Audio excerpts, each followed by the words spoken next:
Hello and welcome to the December version of Made at Home, the holiday edition. I am Ashley Childs and I'm the Thomas County Family and Consumer Science Extension Agent. And today I will be joining Becca Stackhouse for this series this month as we talk about some holiday tips and tricks to get you through this season. And of course, in the coming new year, we do wish you blessings of prosperity and success. So for this first lesson, we want to focus on food safety during the holiday season. So food safety is the first step in any successful holiday recipe, and there are several things to consider before stepping foot into the kitchen, whether you're experienced or if this is your first time. Follow these tips to keep your holiday feast from turning foul. The first step in preventing foodborne illness in the kitchen is to clean. This means clean yourself and also clean the surfaces and utensils that you're working with. So you always want to make sure that you wash your hands for at least 20 seconds before you handle food and always after you go to the bathroom and in between switching tasks. So if you're taking the trash out and then cooking at the same time, you definitely want to make sure to wash your hands in between those tasks. Make sure as well that your kitchen counters or your workspace is clean before and after you put food on them. And keep all items that may contaminate food space off of the counters where you are preparing or serving the food, such as purses, newspapers, book bags, and toys. So if you're using your counter space to prepare food, make sure that all of those things are put elsewhere.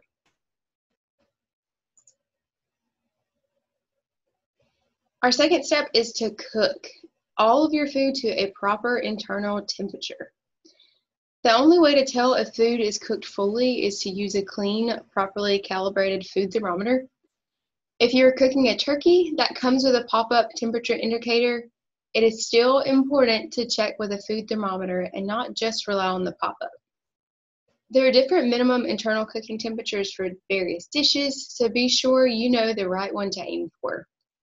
If you're interested in specific cooking temperatures for products, you can find more information about this on the UGA Extension website, or you can reach out to Becca or myself afterwards.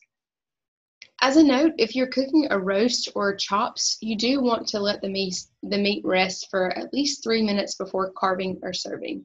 So that resting period is still part of the cooking process. So if you're doing a pork steak or a roast or pork chops, and it's cooked to 145 degrees Fahrenheit, you still have to let it sit for about 3 minutes afterwards to finish that cooking process. So you want to make sure if you're using a microwave oven to cover the dish, stir it, turn it, and follow all the rules as far as standing time when cooking in a microwave. Our next step is to separate and don't cross-contaminate. So ready-to-eat foods are ones that will not receive any further cooking that could potentially kill any pathogens, so like candy or breads. This also includes any raw fruits or vegetables, so if you're preparing a salad, it should not be done on the same cutting board or with the same knife as you're preparing the raw meat with. And this is also important to remember when you're storing foods in the refrigerator. So raw meat should always be stored below ready-to-eat foods to avoid any juices dripping from the meat and cross-contaminating the food.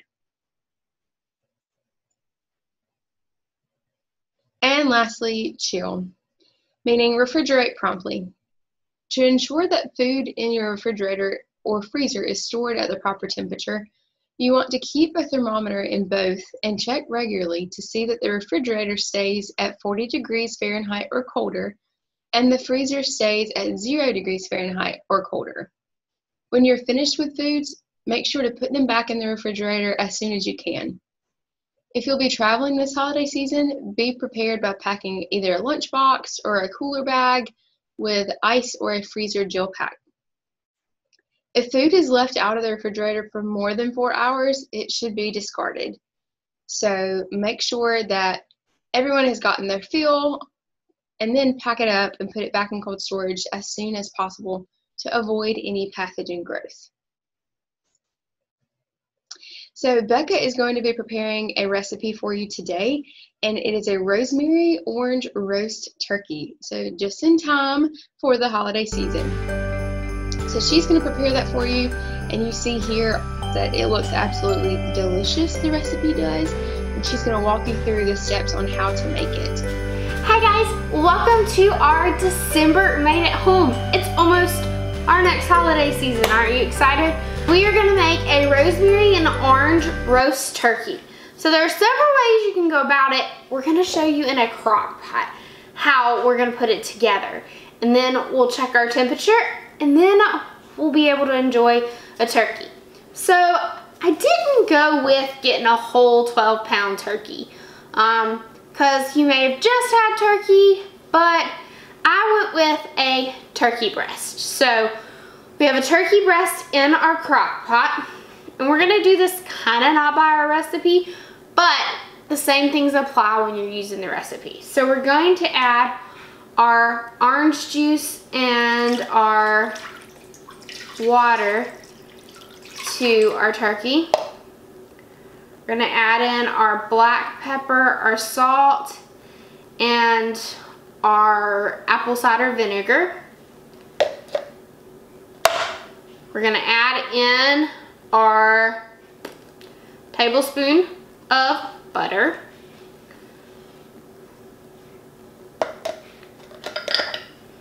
We're gonna add in rosemary, which rosemary is one of my favorite herbs to use. It's actually one that I have several bushes in my backyard, so I can just go out there and pick it when I want to use a little bit of rosemary. So we're going to add our rosemary, and then I washed our oranges, and so we are going to just grate our oranges right on top of our turkey.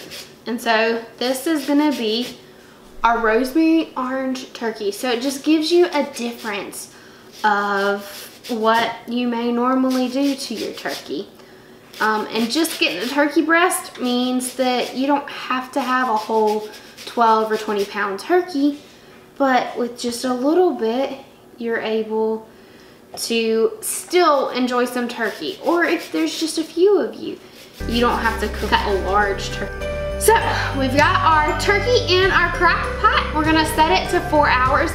And with that 4 hours, we're gonna check it and make sure that when it hits 165 and its internal temperature and holds it, then it's gonna be ready for us to enjoy and serve, eat it warm, or eat it on our sandwiches tomorrow.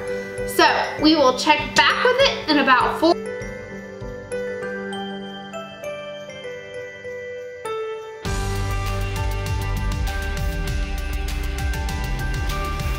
Well, it seems as though that turkey is ready for us to check the temperature. So there's a little bit of our steam.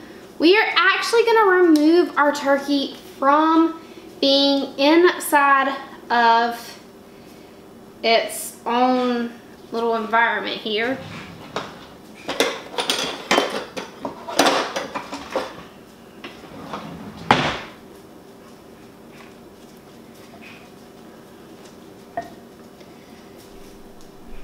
And we're gonna set it over here on a plate. So you never really want to take a temperature of anything directly over the heat source so you don't pick up that heat source's temperature that's happening. So we got this handy dandy little magnet that tells us the temperature. So this is a great resource for you to keep on your fridge to know and be able to just glance at what temperatures you need to safely cook food to. So for our turkey, since it's whole, pieces, or ground anytime, it's got to be cooked to 165. So we're gonna take our thermometer, and I actually have a digital one, and we're gonna stick it right. We've stuck it right in the middle of that turkey. We wanna watch it grow up to that 165, and we want it to hold it there. So it's actually a little bit hotter, which is fine. Of our turkey has cooked, and that's great. So our turkey is ready for however we want to eat it. So we're gonna slice it up, and then you can serve it with some bread, which make sure you watch along for episodes of Made at Home, because at the end of the month, we're gonna be learning how to make an Asiago pull-apart bread.